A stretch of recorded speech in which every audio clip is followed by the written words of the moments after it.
Guten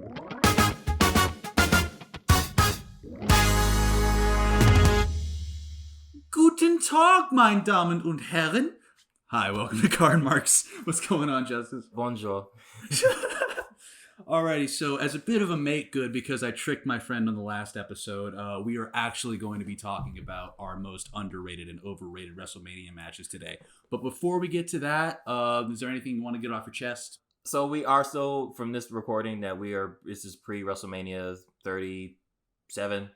38, bud. 38. The time is a flat circle. Pre-WrestleMania 38, and I did want to say that of the many things that we talked about last week on matches that I might be looking forward to on the card, and there are a few that I am looking forward to, but I am most happy at this WrestleMania that Shad Gaspard is being recognized with the Warrior Award, which is complex of a situation in and of itself, to say the least, but Shad Gaspard is being recognized by the company for his heroism, in which he passed away a couple years ago, basically saving his son's life. A real-life superhero. And by all accounts, a really good dude. Do you have a personal favorite memory of Shad Gaspard on your television? I was a big fan of Crime Time. I quite like Crime Time all a bit. And I really like Shad because he was the more towering of the two. Although JTG has, until this day, I still claim the best sling blade in all of wrestling, called the Shoutout. He had one of the better movesets in every game he was in. Oh, yeah. Having gone back to watch like Crime Time stuff, like following his passing, the vignettes they did even before their matches, before they started appearing in regular wrestling TV and wrestling themselves, the vignettes they did at the start where they would, run up on people, take their money and crack jokes in front of a camera and stuff like that. That stuff is still really hilarious. And their chemistry is some of the best that I've ever seen. My personal favorite with Crime Time was the segment that happened with William Regal. That is my favorite one, where he just starts raising his shoulders and doing jazz hands. He's got the cockeyed hat. Crime Time's amazing. William Regal's amazing. So when you put them together, it's like chocolate and peanut butter. Oh, it's fantastic. It's Reese's. It's so good. They had a couple of those with the one they had with Randy Orton and Edge as well, and Maria. Oh man, I don't remember that one. What happened? Basically, as I recall, it was either Edge or Orton. I can't remember which, but one of them basically came in and they had the Chris Nowinski and D-Lo segment where they're basically just kind of like, I'm down with the brothers kind of a deal. It's from the two whitest guys in the whole roster. They just were so charismatic, man. They had so much fun, and it shined through the TV. And even after watching some of their matches post then, when they're working on the independence together, they put over a lot of talent, and it was really, really cool. And Shad still looked like an absolute beast. But yes, Shad Gaspard being honored by WWE is tremendous, and one of the better things that I've seen them do in a long while. So I'm very happy for this. There's a lot of people that wanted it to be renamed after the award to be renamed after Shad Gaspard for plenty of reasons that you can read on the internet why people aren't so fond of Ultimate Warrior. I do feel like just them acknowledging and honoring Shad and the life that he had, I can appreciate that. I can also appreciate that. And you had mentioned that people wanted them to change the award name. Even worse people defended the Warrior. Yeah. You know who you are and you know you suck. Yeah. So, Justice, I'm going to toss it over to you. What is your first most overrated match in WrestleMania? I will say the most overrated match for me, personally, I'm going to get a lot of hate for this. I'm going to get a lot of heat. The Boneyard match at WrestleMania 36. Ooh. Explain yourself. What I will say at the start is this. The 2020 pandemic caused a whole stir of things, and they were trying to make sure that they still provided a show for the fans for that WrestleMania. And what they decided to do, the actions that they did to create the Boneyard match itself, the production pulling together within the short period of time that they did to create that match and that match work as well as it did is nothing short of incredible. The fact that the match exists in and of itself is a miracle. It's fantastic in that sense.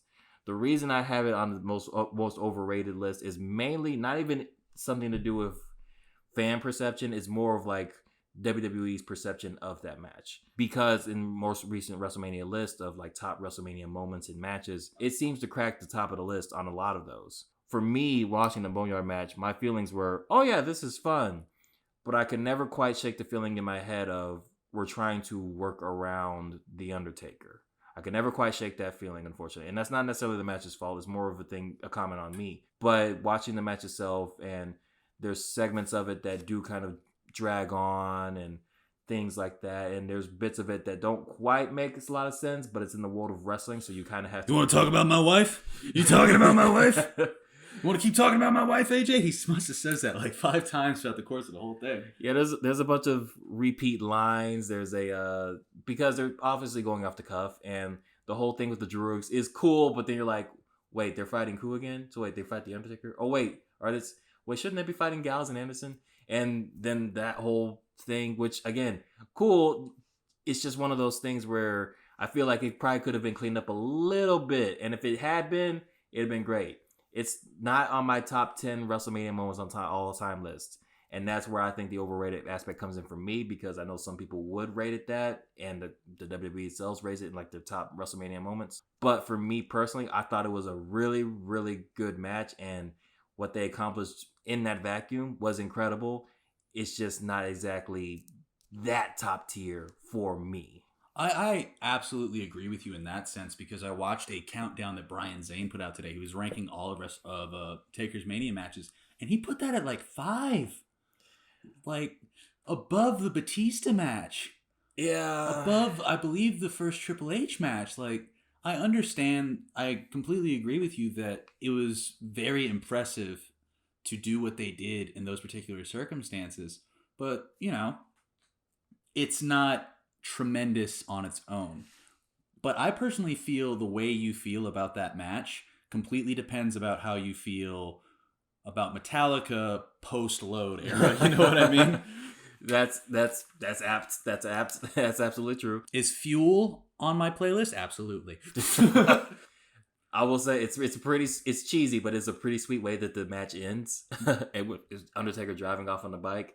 I will also say, just in comparison to other matches or moments that we've seen throughout the WWE history, it does feel like, so I would put this on a level of, like, do you remember the Booker T Austin in a grocery store?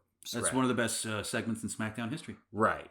So I would put this on par with that.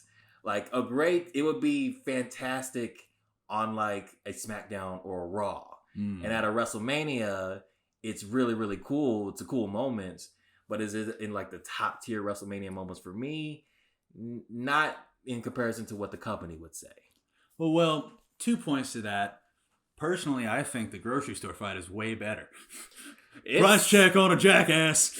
It's freaking, oh my God. I love that so much. My second point is that match kind of only works in the context of that situation, but the other cinematic match of that weekend works in any context, you know? The Firefly Funhouse, it can work in any particular time because it's a dismantling of John Cena's career.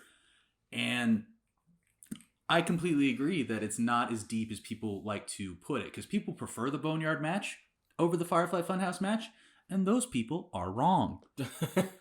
I would say there is a very interesting comparison to be made between them, in that the Boneyard match embraces all the silliness of wrestling and the way that the world of wrestling works.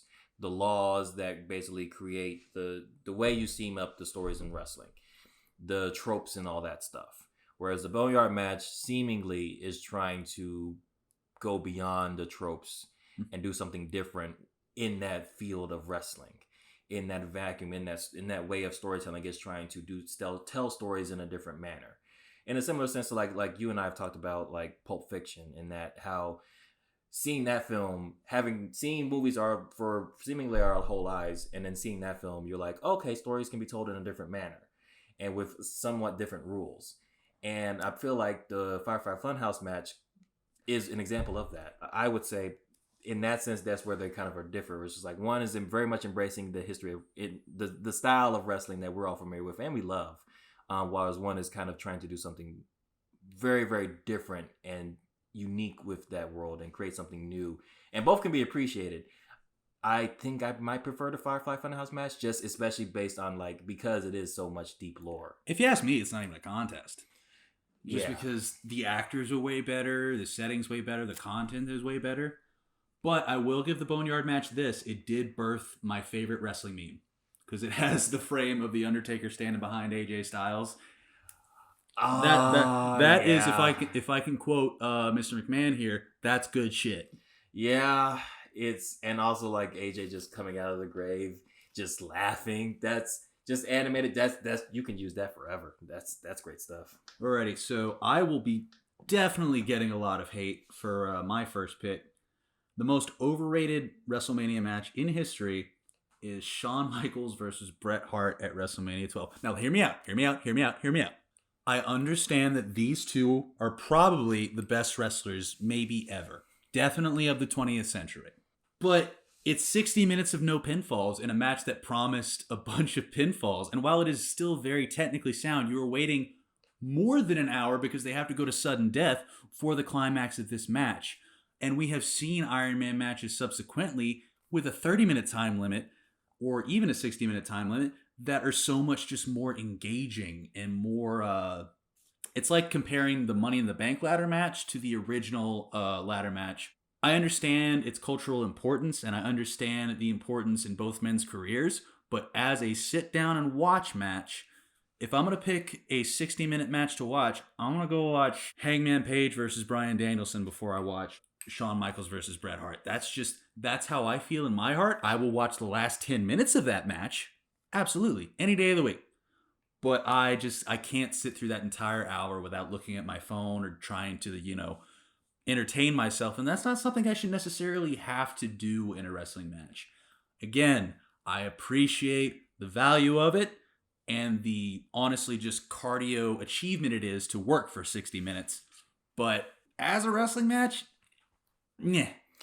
I would say so. That's a very interesting pick and a very, very cool pick to have as far as overrated picks, especially however many years on that we are from it. So looking at that match, I actually have an HBK figure from that match. I think it's that match. The tights are awesome. Yeah. So that match in and of itself, I think, much like you pointed out, in terms of the context of the way the world was, especially with wrestling at the time.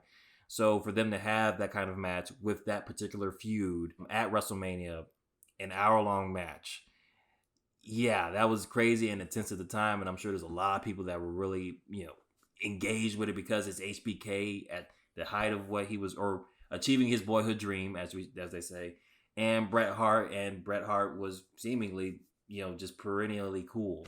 So it seemed like for the time, and I understand, like you said, I understand why it tops a lot of lists, or at least is in the top 10 for a lot of lists, like WrestleMania moments and matches and all that. That said, watching it, I imagine, given that it's one of the earlier hour-long Broadway matches that they seem to have had on that level for the company, it does show the signs of being one of the early ones where they're still trying to figure out how to make that match interesting. And to be honest with you, hour-long matches are really, really hard, it seems like, for WWE to make compelling. And even in a match that didn't have any pinfalls, Shawn Michaels has had a better hour-long match. It's not entirely in an hour, to be fair, but it takes up the last hour of Raw. It's the London match that I talked about on the first episode between him and John Cena. I will watch that match a million times before I watch the Iron Man match. So that's my 2 cents. Don't kill me. Or if you do, make it quick. You know what? Now that you mention it, now that you mention that match in particular, it's not a WrestleMania match that I'm thinking of, but I do want to go back and watch John Cena versus Randy Orton at Bragging Rights, because that was an hour-long match. And in my memory, that match is killer.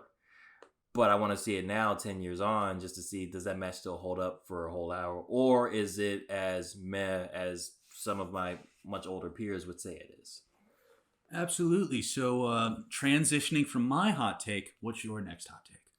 So as far as, I'll mention an honorable mention in terms of most overrated matches in WrestleMania history. And this one is, I feel like this is like going to get top heat for me. And I would like to point out at the start that I understand why, if you just jump to it, unfortunately. So my honorable mention, the match that I felt was close to being the most overrated match in WrestleMania history, was the triple threat at WrestleMania 35 featuring Becky Lynch, Charlotte Flair, and Ronda Rousey. Yeah. There goes all my swag. So here's what I'll say. That match was important for all the right reasons. Very important. And I am beyond happy that finally a women's match main event at WrestleMania. Kieran and I have talked many times about how I feel that there's a lot of things in pro wrestling that are just givens that I'm not a huge fan of. Like, it's just a given that the men's world title match has to main event the card. I'm not in love with that idea. And the fact that we finally had a women's match main event a card, that's special and that's awesome. And I am a massive Becky Lynch fan myself. I really, really like the work that Charlotte Flair has done in her WWE career. And Ronda at the time really was impressing me in terms of her in-ring ability for as quickly as she picked it up. So I was really hyped for this match and everything. And I will contend that it is still one of the most important WrestleMania matches of all time, if not the most important match. Where I go, similarly to the Boneyard match, where I go and say it's overrated in a sense is if you give the match, like WWE has it, where it's like the most important, or no, if you say it is the best WrestleMania match or one of the best WrestleMania matches, I have to disagree, unfortunately, because the match itself is really, really good up until a point, and then the ending itself is a bit of a disaster. It's very comparable, I think, to WrestleMania 19's main event. That was going 6s and 7s, banger, but then Brock Lesnar almost breaks his neck. Yeah. And that's what we remember. And that's how I feel about the pin. Because it's a fever pitch. It's Becky's moment. And, that wasn't a 3. That looks sloppy as hell. Right. And so which is a bummer because those 3 women were doing great work. There's a fantastic moment in the match where Ronda's talking mad trash to Charlotte about her chops, and Charlotte, basically because she's taller than everyone else, just goes for a backhanded chop, and it hits Ronda right across the face. And it is the most aggressive power move I've seen by a superstar in a while, because it was real, just it was very much the kind of energy you would have as a queen, just looking down upon everyone. It's a fantastic moment. And also just it was the moment that many of us Becky Lynch fans have been waiting for, because we wanted to see her ascend to the top level, because we believed in her, much like Kofi Kingston also earlier in the card. We believed in them and their ability to be main eventers, and Becky finally had her moment. And so that was excellent. Unfortunately, like I said, if it wasn't for that, and also I must also point out where there was a slight begrudging energy for me going into the match because of the insertion of Charlotte Flair, which is a topic of debate on it, for people believing that she brings eyes to the product, and she deserves to be in the main event because she's Charlotte Flair. And she's had some great WrestleMania matches herself, and she's, in a way, helped carry the company in terms of the women's division. But I found that the way that they went about getting her in the match was not to my liking, mainly because it boosted her up, but at the same time you had Asuka, who had a dominant, incredible run, a history-making run in NXT, and was a SmackDown Women's Champion, and had just beaten Becky Lynch in a fantastic match at the Rumble a couple months prior. But the end of that reign for Asuka is a random loss to Mandy Rose, of all reasons, as her first real main roster pinfall loss. And then a random match with Charlotte where she loses the title. And she is just relegated to the Battle Royal at the beginning, of which she doesn't even win.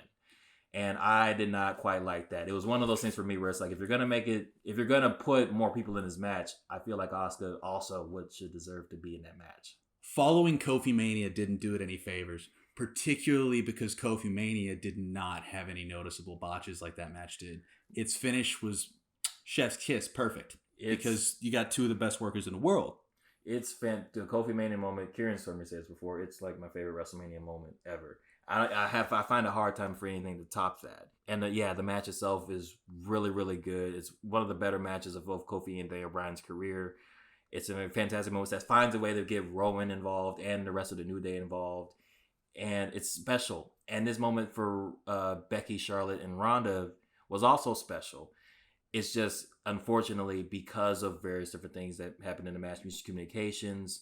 I'm pretty sure Ronda actually broke her hand at some point during the match. There's just a bunch of different things that, unfortunately, it didn't quite hold up as strong as it could. So it's still a great moments, but I would contend that it's not the greatest, one of the greatest WrestleMania matches. If you want to watch a fantastic women's triple threat match at WrestleMania that is, features two of these competitors, I would say watch WrestleMania 32. Watch Charlotte Flair versus Sasha Banks versus Becky Lynch for the new Raw Women's Championship at the time, because that match is the best match on that WrestleMania card. Oh, yeah, man. Stole the entire show. Alrighty, so the second most overrated match in WrestleMania history, or matches, is any Hulk Hogan match from the 1980s. Preach, brother. Let's go down the list here. WrestleMania 1.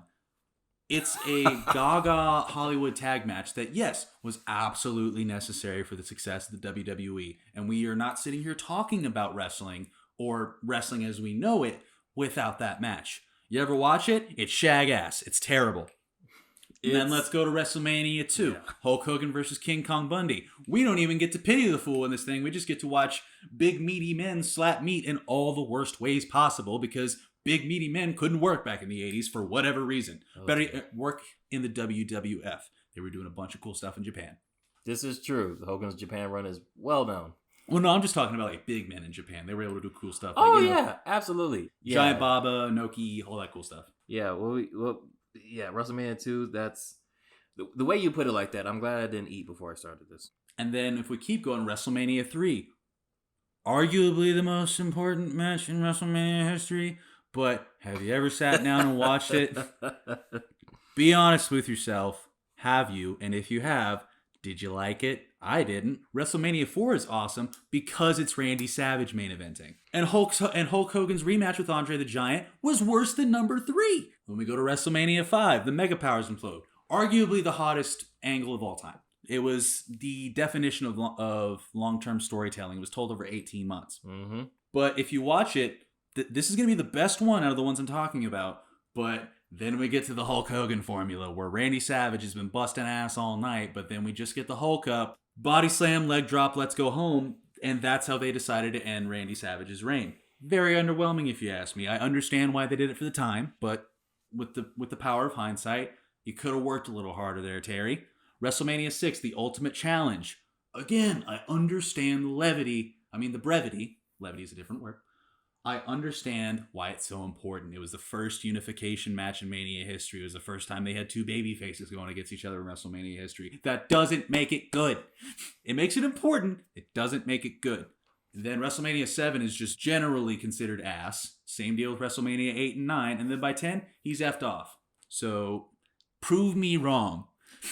I will not argue against any of that. For instance, when I think of like Hulk Hogan versus Ultimate Warrior, in my head, I think, how did that match even have a finish? How? It's just not combust and we just create like some like vortex in time and space. The thing that annoys me is the finish of that match is a dodge leg drop into a body splash. Ricochet and Mustafa Ali will do that in the first 30 seconds of their freaking match. Like, come on, people. And I know, it was the 80s. It was a different time. Work rate was still a thing in the 80s. Ask Ricky Steamboat. I was just going to say, Ricky had done dives from much higher and hit much harder. And Macho Man had dove across the ring. The year before, dude, if you actually watch Savage and Steamboat, it holds up. Oh, yeah. It holds up so well. Workers right there. That's why that title is called the Workhorse title. One of the reasons why is because of them. Alrighty, now we're going to go to a little bit more positive. What do you think is an underrated match in WrestleMania history? I would say the most underrated match in WrestleMania history for me, at least for as far as the last 10 years are concerned. AJ Styles, WrestleMania 33, his match against Shane McMahon. I was rooting for AJ in this because I had been rooting for AJ going back as far as the Rumble. No, even before that, but definitely at the Rumble against Cena because of the whole guy from Atlanta thing. Man, I'm such a mark, man. I disagree with you there. See, yeah. I might have been the only guy who was psyched to see John Cena win that 16th title. Oh, it was a fantastic match. It might have been the best match of that show. It was either that or Neville and with Shawn. This was a match that a lot of people were like, we have AJ Styles and we're putting him against Shane McMahon. Like, this is not going to be... A lot of people were down and get going into it. And to be fair, rightfully so. And even since then, a lot of people don't really talk about it. Because when we talk about Shane McMahon's return run at WrestleManias, generally people don't speak too highly of it. And it opened the show, didn't it? Yes, it did. It was the first match on the card for the main card. For the main card, it was the match that opened it. So for me, the match itself, I think, is really good. One of the main reasons is because AJ Styles, especially at that time and still today, has this skill that, and it makes him one. Again, it's one of the things that makes him phenomenal. Is that he brings the best out of every competitor he's in the ring with. Everyone has their best match with AJ Styles. He brought a decent match out of Enzo Amore on an episode of, I think, SmackDown. The dudes just can bring the best out of anyone. So he's in there with Shane, who is pretty much a stunt worker in a sense. There's a way that AJ works that it was able to make a compelling match out of it. He was able to make a match that, even though he has to take Shane McMahon's potato punches and do a bunch of dives and get caught in like Shane McMahon's like guillotines or get hit with trash cans and stuff like that, he makes it work. He makes it viable. And there's enough back and forth with it and enough cool stunts between the two of them that where he's like, you're really compelled. Shane at one point goes for a shooting star press. And you're just like, how does this man not die? And it doesn't look awful. It's better than Kidman's. Yeah, he does. Yeah, it's not Lince Dorado. It's not Evan Bourne. It's not the worst it's ever seen. It's impressive for a dude that's wearing a big, baseball jersey and sweatpants. So, but yeah, the match itself, and also AJ's gear is phenomenal as well.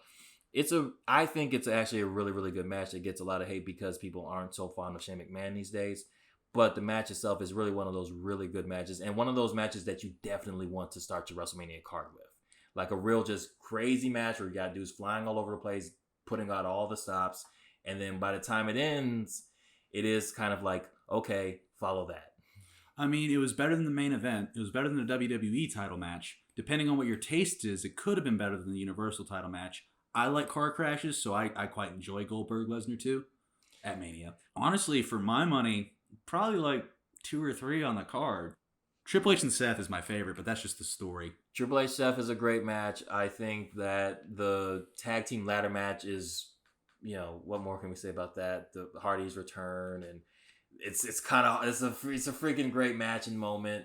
But that's more the moment. Because a ladder match is gonna be good. You see Jeff jump off of something tall. As far as a working match, I see where you're coming from. Honestly, thinking about it, probably one of AJ's better WrestleMania performances, unfortunately. It's absolutely insane to me that AJ Styles and Shane McMahon is eons ahead of AJ Styles and fucking Nakamura. Yeah. The energy in the universe apparently just wasn't right for that 34 match. And which is a shame because I think everyone going into it was like, oh, this is going to steal the show. The booking was crap. Yeah. Kicks in the dick never work out on a Mania stage, if you ask me. My first pick for an underrated match, it also involves a McMahon. It's Mr. McMahon versus Shawn Michaels at WrestleMania 22. And the only reason I don't think that this gets talked about a lot is because of the other weapons match earlier in the card. That's Mick Foley and Edge. Personally, top 5 WrestleMania matches of all time for me. Oh my God. Yeah. That hardcore match is Mick Foley's undisputed WrestleMania moment. But it did kind of lessen the impact of the street fight between Mr. McMahon and Shawn Michaels. But that match is just a bunch of wacky nonsense spots. And personally, I like watching Mr. McMahon get hurt because we know how bad of a person he is. The original plan for Shawn Michaels at WrestleMania 22, most people know this, was Shawn Michaels versus Eddie Guerrero. Clearly, that's the match that everybody would like to see, but, life has other plans and life isn't fair. Personally, if we're just going to go stupid with it in the other direction, this is the best way we could have gone. Who else was there for Shawn, if you think about it? Wasn't Shelton in the Money in the Bank match? Shelton was in that Money in the Bank match. Ray was in the world title match. Batista's hurt. Taker's busy with Henry. Who else is he going to work? Yes, and Triple H at the time was feuding with John Cena. Yeah. McMahon goes through a lot in that match. By God. HBK actually goes through a lot in the match. Shane takes some crazy bumps. The Spirit Squad are involved at one point. Oh, I forgot about that. There's, like I said, it's wrestling in 2006 for the WWE. It's everything about it. Final pick of the night. What's your other underrated Mania match? I would say my other underrated match would be the triple threat ladder match that took place between John Morrison, Jimmy Uso, and Kofi Kingston for the tag titles. So we have this triple threat match that is, again, this seemingly like a mess, and it still feels a little bit thrown together. And it's a ladder match, and circumstances are what they are. But what you have is three fantastic competitors and professional wrestlers in Kofi Kingston and Jimmy Uso and John Morrison, basically putting out all the stops in a crowdless show, which you would think wouldn't play well. And as we saw in that card in matches prior and even matches after, not having a crowd does have an effect on the match quality. It seemed like the not having a crowd did have an effect on how just the viewing experience was for the match. One of the bigger ones would be Edge and Orton as well. With this match, I think more than any others that took place in the silent venue, this is one that that is by far the most entertaining to watch even without a crowd. Because again, you have the creativity of guys like Jimmy Uso and John Morrison and Kofi Kingston doing incredible and, first time things with ladders that is kind of like, yeah, why are we not having ladder matches at every WrestleMania? Is one of those reminders, because we went in a long stretch where we didn't have some. I think it's underrated because it's a fantastic triple threat ladder match. It's one of those. There's a lot of matches that go unspoken of throughout history for WWE, and I think it's going to be one of them, but it is a fantastic treat to watch. If you have not watched it, please go see it. And I would say also it is, without hyperbole, unfortunately, the best John Morrison match that he got in his return to WWE. My honorable mention for underrated, I was bouncing between this and CM Punk versus Rey Mysterio at WrestleMania 26, which is still a really great match. Has a really cool story, actually. I just think the wrong person won. Perfectly honest, I understand you want to send your crowd home happy, but I think it could have extended the story better if Punk won. But I ended up choosing the Intercontinental title ladder match from WrestleMania 32. Because as we discussed earlier, the match of the night is clearly the women's triple threat. They steal the show, but I think it's a little unfair to not at least mention the Intercontinental ladder match, because what was not to like about it? You get the continuation of the fight forever between Kevin Owens and Sami Zayn, and it's a ladder match. Kevin Owens gonna die. Oh, we should also point out that Sami was just in a war with the debuting Nakamura on the a night takeover. Before. Man, I'm really excited for him to lose to Johnny Knoxville. This is going to get published after. I think I'm going to be right. Oh, gosh. The finish to the match is beautiful. It's Zack Ryder winning. Who in their right mind would have thought Zack Ryder would have won the Intercontinental Championship at WrestleMania? And by all accounts, I had a friend who went to WrestleMania. There was quite a bit of woo-woo-woos going on that night. Oh, yeah, because people, especially then, also, is like Zack Ryder is one of those performers, speaking of underrated, that seemingly everyone was behind, that matters for us in terms of fans, but it just seemed like to be, behind the scenes that might not have been such the case. So him having that moment is fantastic. And as far as burying Ryder for however many times they did it, at least burying Ryder the next night on Raw turned into the best thing that happened to the Intercontinental Championship in the last 10 years. Yeah, the next night on Raw, much like, I believe, Jinder Mahal many years later, would lose his mid-card title to a performer. As in the case of Mahal, it was Jeff Hardy. And this kickstarted the return of Maurice as well. And the Miz historic reign with the Intercontinental title and feuds that he would have with the likes of Dolph Ziggler and Dean Ambrose, and it was great. But yeah, pretty much almost immediately Zack Ryder was taken out of Titus O'Neil kisses his son on the lips. And so that's what I remember. So unfortunately, like, that was the US title. I'm sorry. Yeah, it's a whole thing. It's a weird time. It was an interesting time. Yeah, absolutely. And I think just that match in a vacuum, it's very entertaining to watch. It's a typical multi-man ladder match with very talented performers, because WWE might be creatively bankrupt, but they still house some of the best wrestlers on the planet. And if you let wrestlers go out there and wrestle, it's going to be kind of cool. And it's one of those things too, where it's because it's those specific wrestlers. Those like your Kevin Owens, your Stardust, your Sami Zayns, and Zack Ryder's and Sin Cara's, because it's the ones that are not getting a whole lot of time when they eventually get their match. Like, they're going to try and steal the show just based out of pure spite. Like you're not going to book us regularly, but now we're just going to throw us in this as throwaway. Then like, okay, we'll watch them put on the best match of the card. It's something that repeats itself throughout history. Well, ladies and gentlemen, thank you for hanging out with me and Justice. I appreciate you giving us your ears. Please follow us on Twitter. Give us a subscribe on YouTube. Follow us on Spotify. We're available on Apple, Google, and Amazon podcasts as well. Stay cool. I'm going to retry that exit. Alrighty, check you later.